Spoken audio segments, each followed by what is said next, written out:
मुजफ्फरगढ़ की तहसील अलीपुर में राशन लेने के लिए जाने वाले 3 सैलाब मुतासिरीन सैलाबी पानी में डूबकर जाँ बहक हो गए।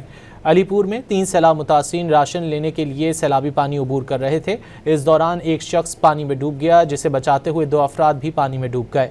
रेस्क्यू तर्जुमान के मुताबिक पाक फौज और रेस्क्यू टीमों ने पानी से तीनों अफराद की लाशें निकाल कर वरसा के हवाले कर दी। मुजफ्फरगढ़ की तहसील अलीपुर में राशन लेने के लिए जाने वाले 3 सैलाब मुतासिरीन सैलाबी पानी में डूबकर जाँ बहक हो गए। अलीपुर में 3 सैलाब मुतासिरीन राशन लेने के लिए सैलाबी पानी अबूर कर रहे थे। इस दौरान एक शख्स पानी में डूब गया, जिसे बचाते हुए 2 अफराद भी पानी में डूब गए।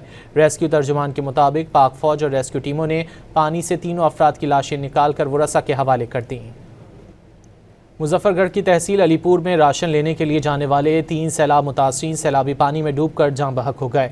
अलीपुर में 3 सैलाब मुतासिरीन राशन लेने के लिए सैलाबी पानी अबूर कर रहे थे। इस दौरान एक शख्स पानी में डूब गया, जिसे बचाते हुए 2 अफराद भी पानी में डूब गए।